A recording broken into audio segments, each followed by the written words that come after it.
Hello, everyone. And I have got an amazing guest today. Her name is Joanne Bradford, and she is the Chief Money Officer at Domain Money. And her goal in life basically is to empower women in their financial world. And so before we even got on today, Joanne was asking me some probing questions that like rocked me and shocked me in my boots, but she's so good at what she does because she is a badass and she has worked for so many big companies and taken them public. She is the former president of Honey. She was the COO of SoFi, and she was the chief revenue officer at Microsoft and the head of partnerships at Pinterest. She sits on many, many boards. She's a huge powerhouse. She's got her own advisory company, and she works with elite CEOs and executives to scale high growth companies and launch new offerings. And Joanne knows this, but we are in a leadership group together, and I heard her speak. You guys have heard me say this on the show a year ago or so. We were at a retreat, and she told a story about adding a zero. And I'm going to let Joanne tell the whole story, but this is going to be a conversation about how to get paid what you're worth. How to get paid what you're worth. So I'm so excited, Joanne, to have you on the show today and to share your badassery and your knowledge and your skills and tools with my listeners today. Thank you for having me. And there are some things that I just say I'm too old for and I won't tolerate anymore. So you're never too old, but sometimes you're too old to want to put up with the crap. Ooh. But let's talk about the zero story. Let's talk about the zeros. Yeah. Let's just tell us the story first to frame it. Yeah. The story is a very good friend of mine, Zem Walking, who is in the group with us. She was working on a project with a Fortune 50 company, and she was working on this company, sort of toiling along, doing, pre-social media on a site called EcoFabulous. And she was charging companies to help them with green and sustainability. So I said to her, Zem, you're basically paying to go to work because you're not charging them enough. She was charging them $10,000. And I said, I think you should go back to them and say you want $100,000, annual relationship. And let's add a few things that you can do with that. So we put together a proposal for $100,000. She said, I don't think they'll ever go for this. And I said, well, you'll never know till you try. So we took what was a $10,000 agreement, beefed it up and turned it into a $100,000 agreement. She took it to them and they said, there's no way we can ever do this. We can only afford $85,000. And so she went from 10,000 to 85,000 by mentally adding a zero. And I think there's an exercise that everybody needs to go through. I literally went through it this morning with a friend of mine, where you have to say, if someone will pay $10 for this, will they pay $100 for it? And the answer is usually yes. If they pay 1,000, will they pay 10? Sort of a bigger leap, 10,000, 100,000. And you have to look at who you're talking to and what and who they pay different things for. One of the other members of our group, a very world-renowned speaking coach, was helping she said, oh, I have two sectors. I have the nonprofit sector and the private sector. And I give the nonprofit 50% discount. And I said, why would you ever do that? And she said, I don't really know. And so I said, just charge them full price. They pay everybody else full price, So people give thinking that they're going to get the best. And yes, nonprofits need, but she's helping like large trade associations, like giant trade associations. And I said, just because they're a trade organization doesn't mean that they're not going to pay well. And they're being funded by large companies. So you just have to think through who you're charging what to, and understand your ability to have impact and their ability to pay. Because sometimes they want you, they need it, they need the thing, they need the expert. And having run large marketing budgets and large organizations and small organizations, if the person has what you need, you will pay them. And the difference between and we were talking about something earlier today where someone paid you $2,000, I think they probably would have paid you 5 or 7 or maybe 10, right? For a large company to go through the paperwork and the process and everything else. So I always just think, like, why not ask and start the negotiation down? It's such a the story always gives me chills because, oh gosh, we couldn't possibly pay you 100 grand, but we'll pay you 85. It's it's such an important lesson. Um, and the thing that pops up for me is, and I know a lot of women are afraid to charge because they're afraid to lose. They're afraid for people to just completely walk away, and then the door is shut, and they're like, "Oh gosh, but I really need to be making that 5 or 10 or $20,000." Is what goes into the mindset of it too. So there's the knowledge of, and definitely working with companies is going to feel differently than working with other individuals. If you're dealing like entrepreneur to entrepreneur or small business to small business, it's going to feel differently than if you're pitching something to like a Cisco or somebody with a big marketing budget. What what goes into the mentality? Like how do we like, Yeah, let's break it down. yeah, like So, how do we get into the zone? yeah, how you get into the zone. I'll give you another example of a friend of mine. She runs a very elite PR strategy firm. And she, was getting a new client, and she has a very specific onboarding process that is a lot of intake, writing your story, your narrative. It's a pretty heavy lift. And she was traditionally charging them, let's just call it, $20,000 to $30,000 a month. And I said, yeah, but the majority of your work comes in the first 2 months. And that's really when the success and set up for the future relationship is put into place. And I said, look, how do you get their attention? How do you make them be very serious about what you're doing?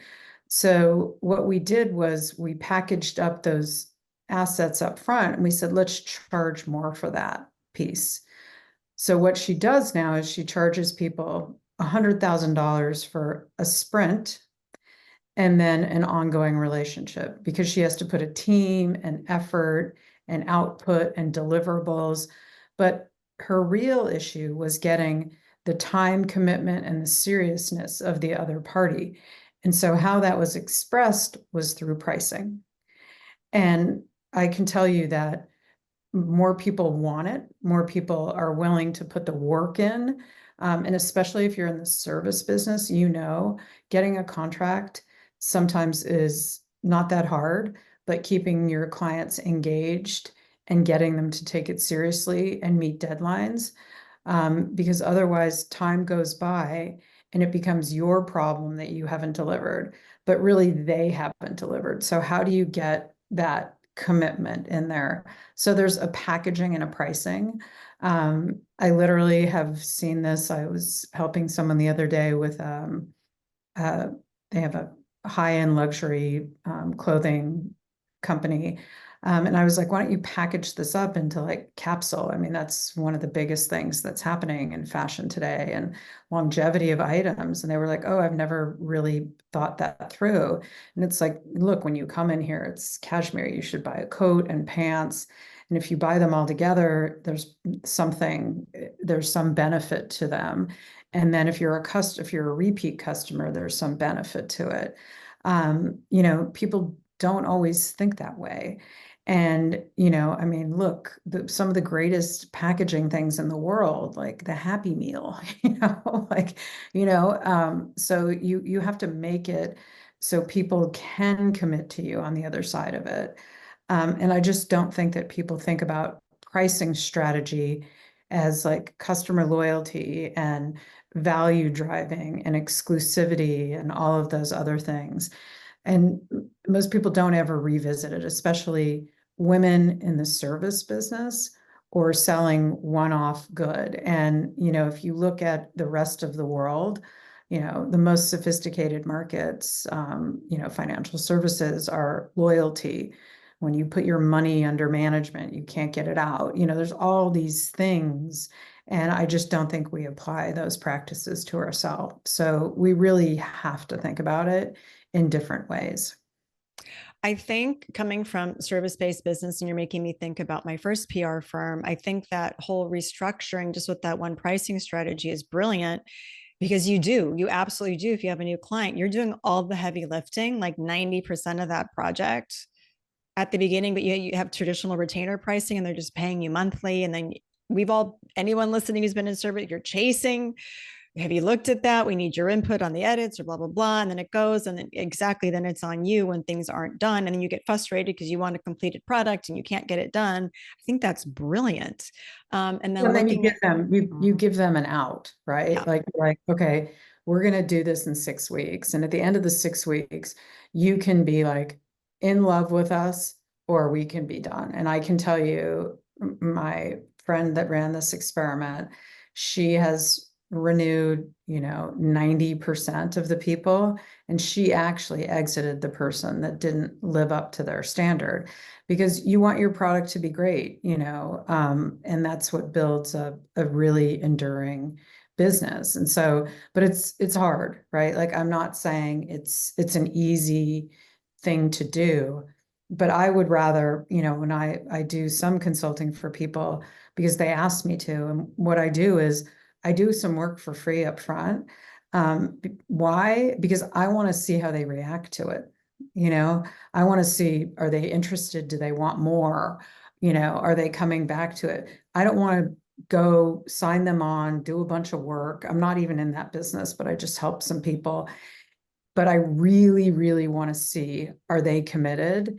And do they value my work product enough to come back to me, to hire me? Like, getting hired is not the hard part. It's staying hired and having a great relationship. And, especially in services businesses, it's a very tough contracting relationship. Even if something is silly, my Pilates instructor, I've been going to her for 10 years. She holds me to a very high standard. Like, when I cancel, when I don't go, I literally had a spot in her Wednesday class. I had to not go for a little while. She's like, okay, that your spot's gone now, and now it's gone to somebody else. Like, you can't, and she's great. And like, literally, I was there today. I'm like, can I please have my Wednesday spot back? And she's like, when someone falls out of it, but like, you were too inconsistent, I couldn't hold it for you. and there's beauty in that. And as you're actually saying that, it makes me have all this respect for this Pilates instructor for having her boundaries and the way she runs things and the commitment to the class and not having a class be half empty because half the people aren't there. So rationally, we respect people like that. But why is it so hard for all of us to set those boundaries where women, especially in any type of a service-based business, and I put myself in this camp and I've done it and I hope not to do it again, but it's my big cross to bear is the over servicing. And it's the Well, why? over, Because you're why do we scared. do that? Like, because people are scared, because they number one, want to be accepted. They, number two, want to be seen and validated by others. And so you brought that up before. People always say, oh, you should pay me to speak. Well, there are certain places where I would go and speak for free, you know. And why? Because I want a relationship, because I want visibility, because I want to to be validated in that space, right? So even if we use today as an example, like, you asked me to speak, you've asked me a few times to speak, and I'm like, okay, I'll do this, on the topic. Why am I doing it? Because we're part of the same organization, because I want to support your business, because I wanted to learn more about your business. But I'm not doing it because I think it will help me drive business for my business. But if it was, I would probably maybe even pay to do it. Right? So you have to look at it in all sides. Like, women showing up anywhere. I mean, I think women should show up everywhere for each other. I don't agree with that. I think everybody has to have needs met, whether it's for their business, for their personal life, or for whatever it is. And you have to be able to figure out like what are the economics of that. I'm trying to like learn how to not be such a nutty workaholic. And so I joined this like creative group, 7x7 Social Club in San Francisco. And they do activities each week where you make a vase, you do something else. And I told the woman, I was like, hey, look, why don't you start a club for us? Charge me a couple $1,000 so I don't have to make a reservation, that I can get first into every class you have, and maybe use the space. And so I said, send me a note on it. So I did, and I paid her on it because that's my commitment to myself, that I'll actually go and use those things. It's not a business thing. It's just a personal thing. Other people, like for Domain Money, I want to get on a podcast that talks about financial services. I'll pay to do that. So I want people to really separate out those things and know who's the audience, what's the motivation, why am I going? Should I be paid for this, or should I pay to do this? There's a very fine line in that all the time. And I just think people conflate and confuse the crap out of themselves on that. And it's just something. If you're an expert and you're going somewhere where they value it, great. If you're going and you want exposure, different. I love that you brought that up because I've done all of the above, been paid, have paid, I paid nothing, but it was my target audience. And I'm like, oh, great. And you're recording this and I can use the audio for a podcast and it's going to be my ideal clients. And I can send it out to my newsletter list and I can meet my people. And, it's this constant, like this, so weighing kind of like the cost benefit ratio of anything that you're doing. So I love that you brought this up, which makes me think about something you and I had talked about when we saw each other in person and I've seen this happen with myself, and especially with some of the clients I work with who are just smaller businesses, smaller entrepreneurs at this time. And they go out with their product, service, whatever it is, and it's with other women as the potential client customer. And they say, this is me, this is what I do. And then the other side clutches their pearls and, ghosts them and never talks to them again, is almost horrified that somebody was charging what they were charging. And it's not like it's something pie in the sky. It's like standard. I always have clients like, look at the standard price. Getting paid what you're worth doesn't mean you're pulling something out of the sky. It's like, what's the standard going rate for stuff like this? And then maybe add on a little for your special sauce. But why, first of all, is why do we have a problem with women coming out in full force? Like maybe that Pilates instructor, you're cool with that, but somebody else might be like, I can't believe she's doing that. I'm going to go to a different studio. Like, I don't respect that. So there's the two camps. And I'm always of the camp that even vendors I work with, I'm like, you're not charging enough. You need to be charging more. Like, why are you charging this when you're doing that? So I guess the first question for you is why? Well, I think it's harder. Why do you think it's harder to actually ask other women for money or to engage with you? Yeah, I think that people don't really qualify their audience, right? I think that women think, look, I've been in an environment where people have stood up and made a pitch, and if you're making a pitch to people that are individual entrepreneurs that value every single dollar, they're very tight-fisted with their money, which they should be, and I'm very respectful of it. And if it's going to help their business, great. If it's not, good for them. And maybe they should ghost you because they're just uncomfortable with it.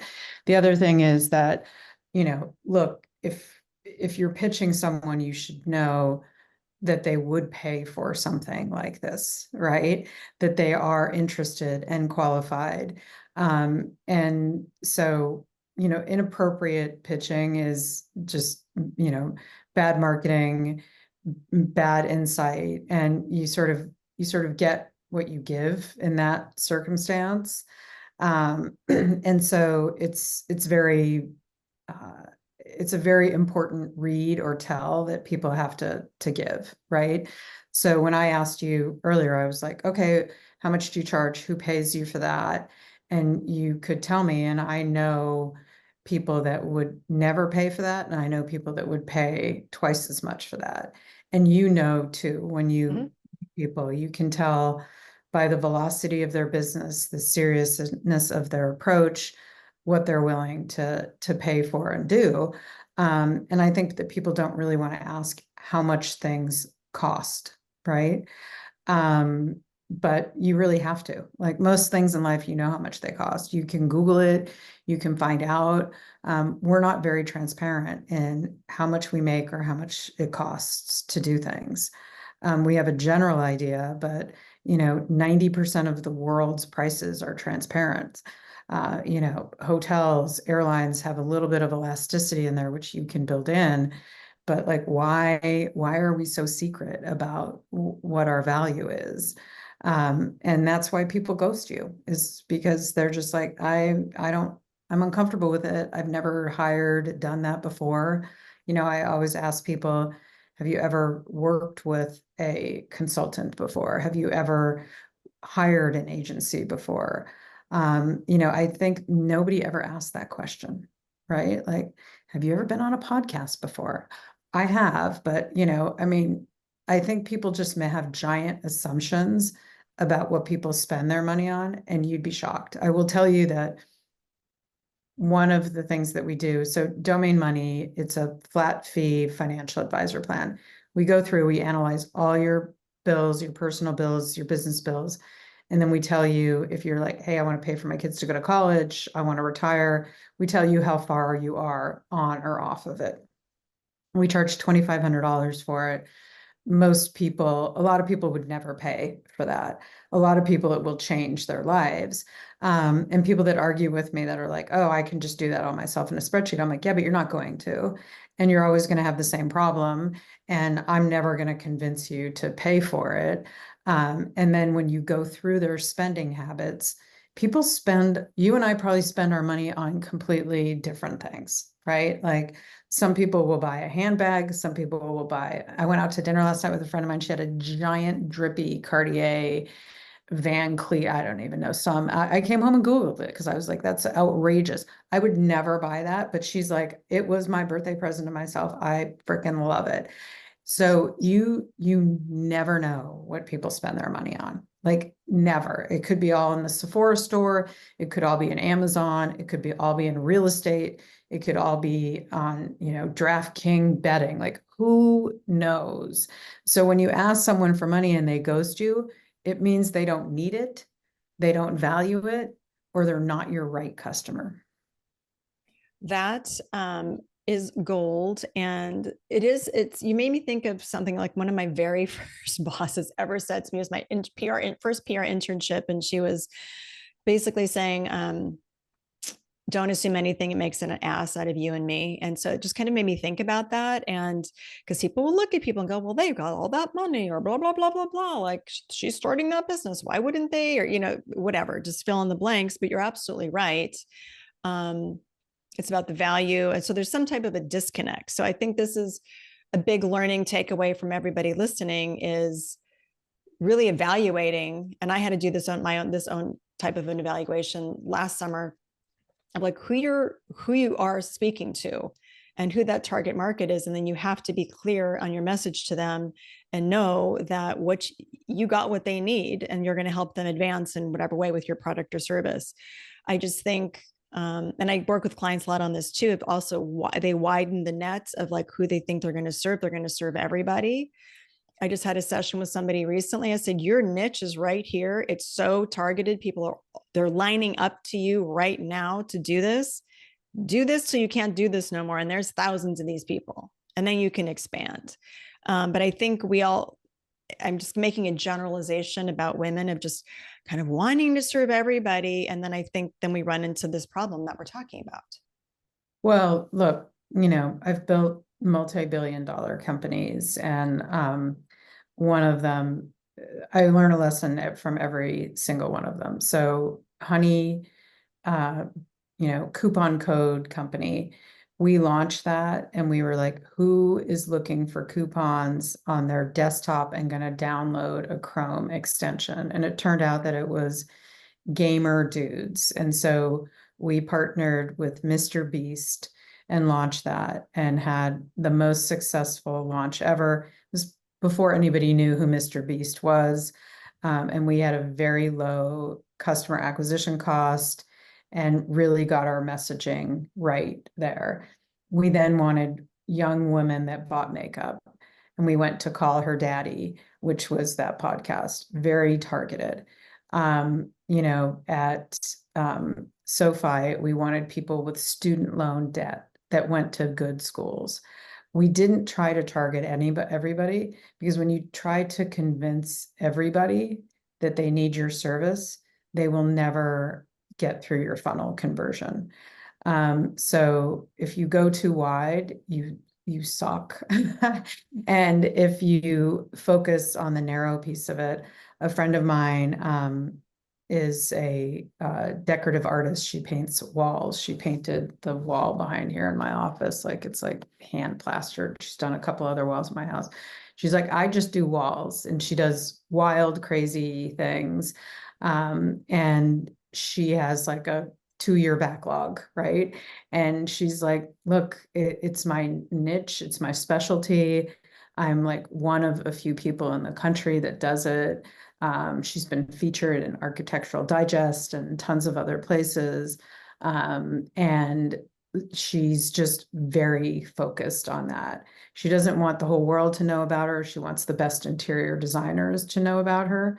And she is relentless about that because she's passionate about it. She loves her job, but she hasn't gotten confused that she needs to convince the entire world that she is great at what she does. She's like, I need 10 people to know I'm great at what I do, and they all know it.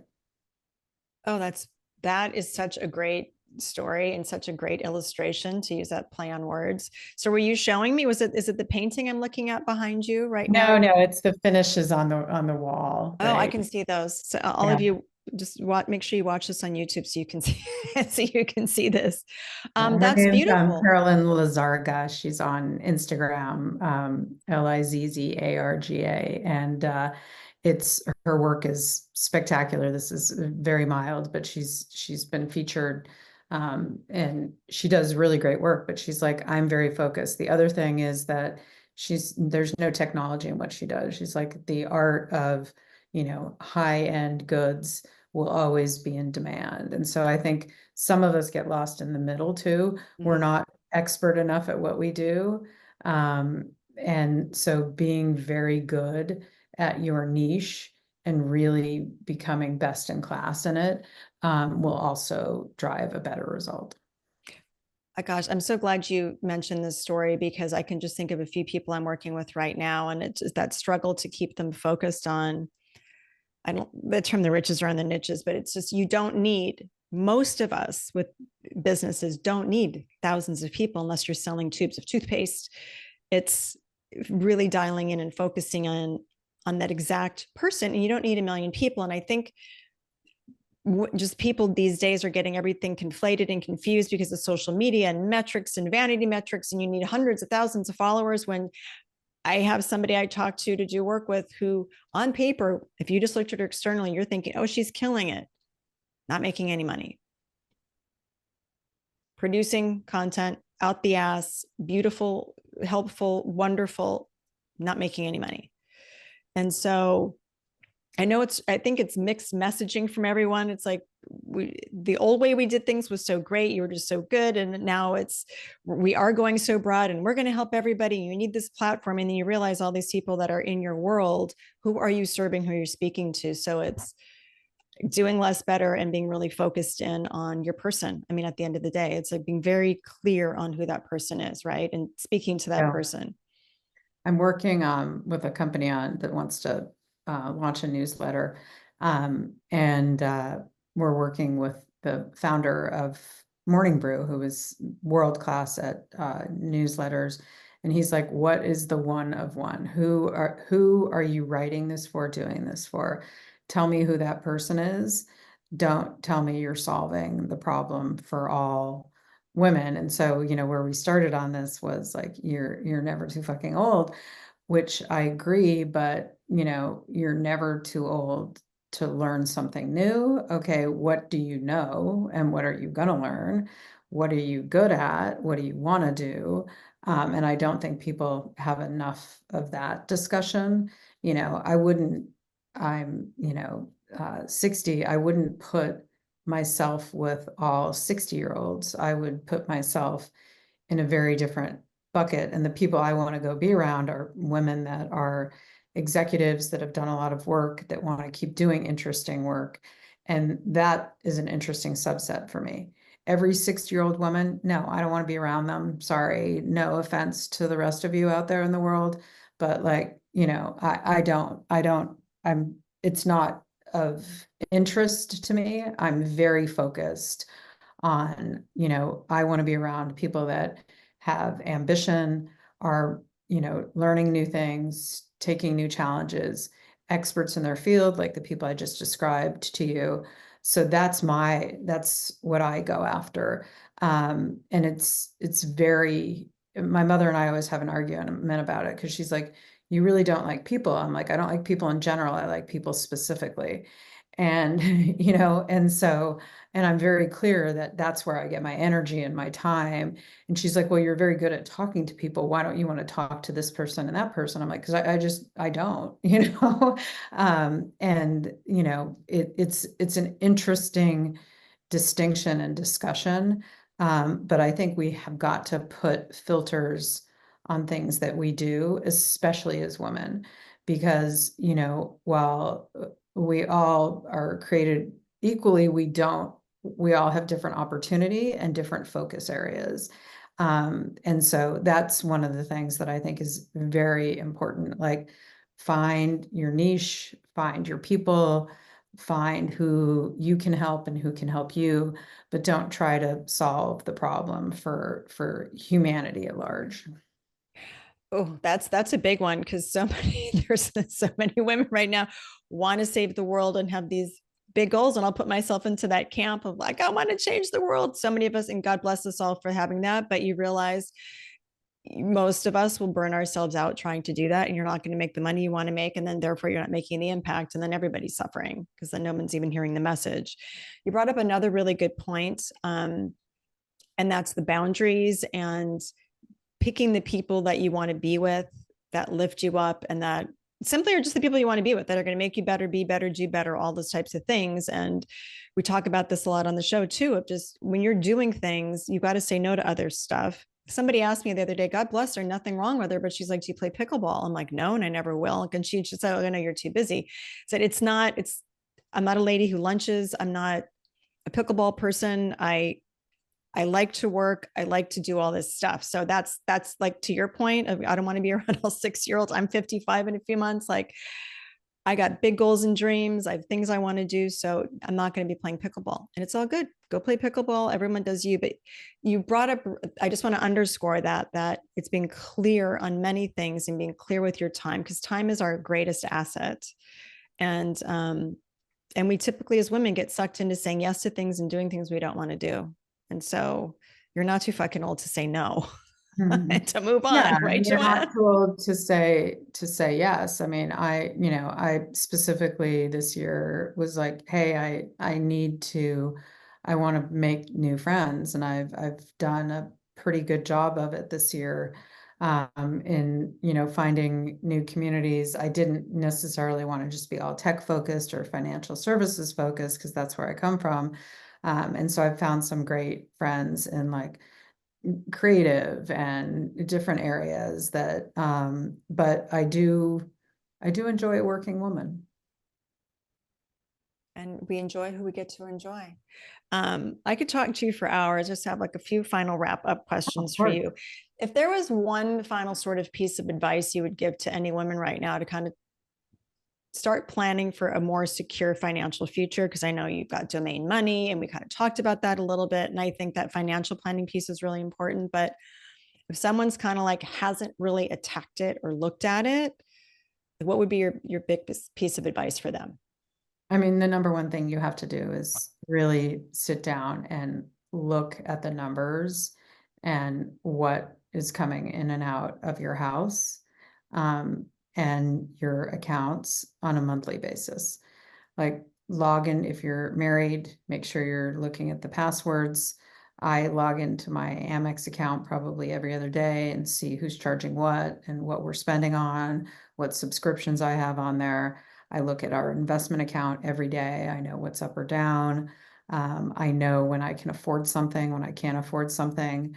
I have very specific milestones and goals. I know the number that I have for retirement. I know the number of when I want to start spending money on things. And so I know my numbers inside and out, and most people don't. And then they wake up one day and, their parent is sick, their child's going to college, their husband's role has changed. I mean, you and I talked about a lot of these things in organizations and places. And, you have to have a plan. Like you have to be able to say, okay, here's what's going to compromise, change, be better for us. And there's always consequences to it. I've looked at, thousands of people's personal finances through SoFi and through Domain Money. And most people, even myself, sometimes just look away. You're just like, oh, it'll be fine, and then it gets a little tight and you're like, it'll be fine. Versus like, no, here's how I'm going to attack it. I mean, we sort of attack everything else with a very big amount of vigor, from, our Netflix binging to our, like calorie counting, like all sorts of apps and things. But we really don't sit down and look at it and then have a conversation about what's important to you. What are you going to give up? What are you going to change? What are you going to do? And that's what real choice is. And I just hate when people don't actually do that work. Because if you go to work and you have a job and you have a home and you do those things, and most people just end up in a place where they're a victim to it, and then they have to do some big reinvention. I think sort of where we're beginning and ending, it's really interesting because we're talking about, starting out with how do we get paid what we're worth and having that confidence, but also ending with that, we also have to have that personal shit in order. And, it's midlife women who listen to this. Everyone's had these ups and downs, health crisis, this, that, jobs, ups and downs, divorce, death, like all this stuff. There's all this imbalance, aging parents.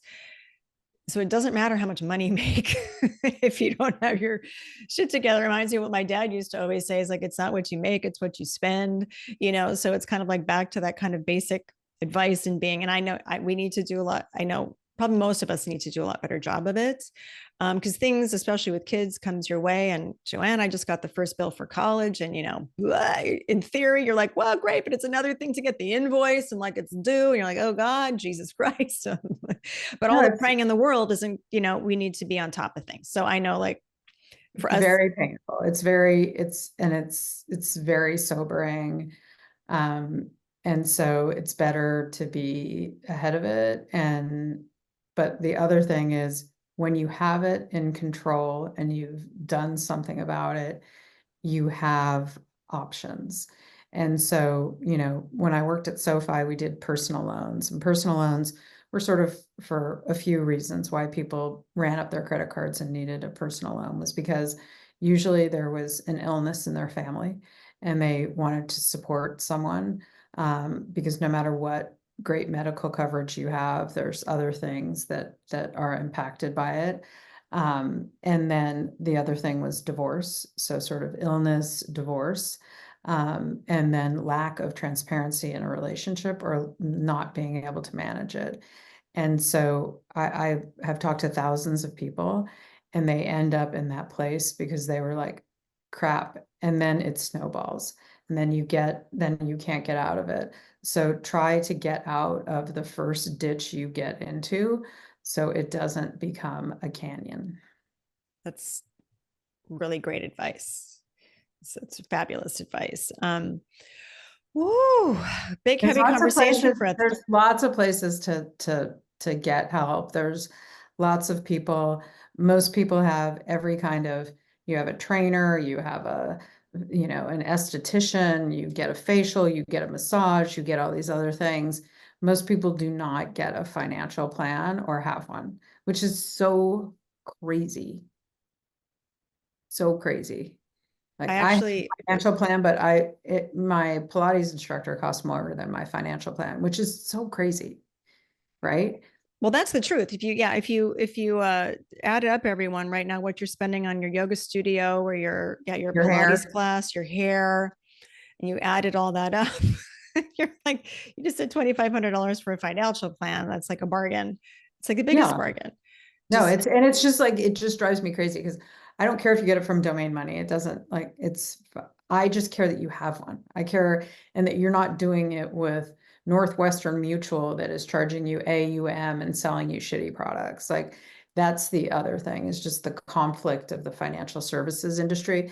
They make money seem free to you. They want you to get in debt. They want you to run up your credit card. They give you points. They give you rewards for spending. They give you all you these things.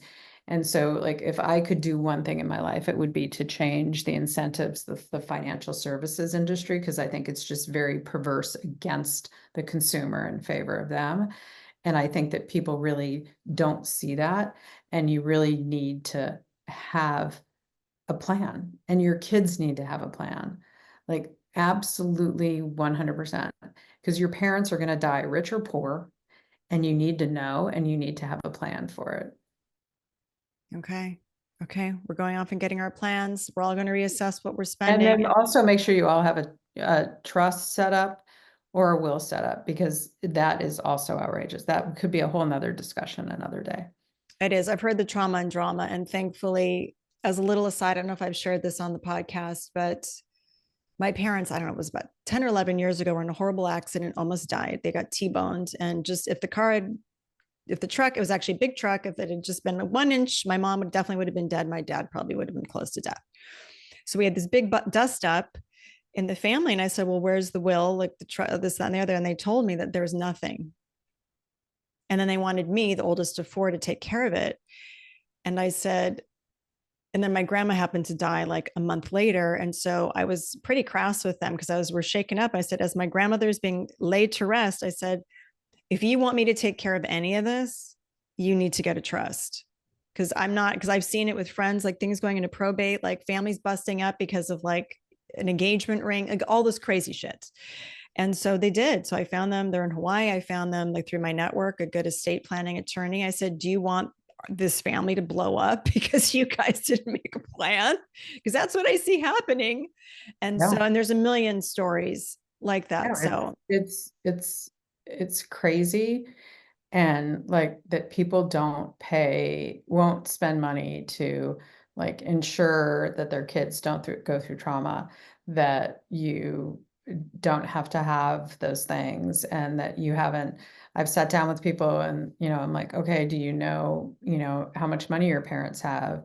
And they're like, absolutely not. They will not tell me. A friend of mine went through a battle with cancer, and I was like, you should really stop working. And I think your parents could probably afford it. And they're old enough that, like, why wouldn't they just give you some money now so you could, like, she's like, oh, we've never talked about money. I don't know how much they have, but they're going to pass someday and leave her like a shit ton of money. And I'm like, why wouldn't you want to have that conversation? So I've always been very transparent about my kids. I sit down with them. I'm like, here's all the money. Here's the trust. Here's what's going to happen with it. Like, if you want it now instead of later, great. There's consequences to that. But if you want to start a business, take a trip to go to school. My daughter went to get her doctorate in occupational therapy.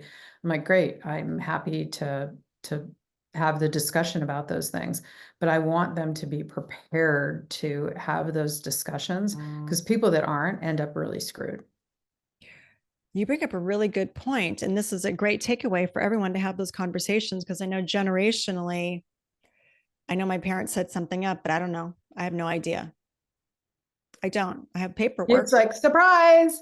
but I don't know. I don't know what's there. I don't know what's And there. then you're like, is it, there's a lot of tax implications of it, like if it passes a certain threshold, then you're paying tax on it. If it doesn't, great. You can, like, I set it mine up so when my mom dies, it goes to my kids. I'm like, it skips me because I don't want the taxes. So, and then they won't have to pay the taxes. So like we've gone through all those things, and it's not that I'm, like people will sit here and be like, oh, you're so sophisticated about this, about all these things. Look, I know as much as anybody else did. Like I've figured it out. I ask questions. Not everybody has the right answer. I've made financial mistakes. Everybody does. Like literally everybody does. The last one that I'll give you is when I worked at Honey, we sold Honey to PayPal. Everybody got PayPal stock. The stock sort of ran up to 300. Everybody was like psyched. They're like, I'm keeping it forever. The stock then went down to $58. I sold most of mine at about 260, 270, which was great. I'm super happy. My nice house. But, a lot of people thought their mortgages were paid for and their kids' college education was paid for.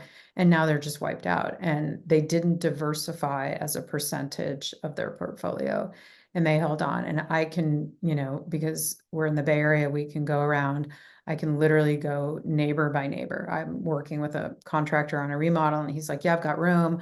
I was working with a Snowflake employee that the stock tanked and now they can't afford to keep going on their project. I'm like, they should have cashed out before they did the project.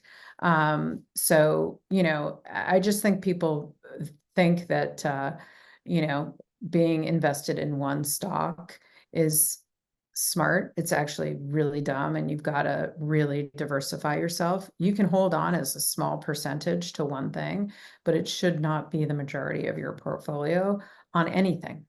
Yeah. Ooh, that's really great advice. So many bombs were dropped today, and so much great advice. Wow. So these show notes are going to be big when this all runs, and everyone's going to want to take notes, and you're going to want to go back and listen to this again, because really, it was funny. I started the day interviewing somebody talking about, health and fitness and wellness. Like if we don't have health, we don't have our health, we don't have anything. I think this would be the second thing, because for us to be independent free and not be super stressed, we've got to get this shit together. So, we got to know what to charge. We got to know where to spend our money. We got to know where to spend our Well, being time. healthy costs money. So Say that again. being healthy costs money. Being healthy costs. It does. It actually does. It does. It does. It's more expensive to eat organic and go to your classes. Blueberries are expensive. Yeah, they are expensive. And everything's just gone up. Yeah. Okay, well, I could clearly talk to you forever today. So I have one final question before my final. Yeah. What do you think the best thing is about being in midlife? Oh God. That I just am not as nervous about anything. I feel like, okay, we'll figure it out. I'm not as anxious about the future. I think being in your 20s and 30s, you're very like, what's going to happen? What's it going to be like? But now that I've gone through it, I'm like, it's all going to be okay. And now I'm just like, it's a great adventure. And I feel um, very good about that. I love it. So every guest completes this sentence because we like to give everyone a nice, happy send off. And it's you're not too fucking old too. So, Joanne, you're not too fucking old too. Get laid. Can you say that again? I don't think I heard it right. Get laid. Okay.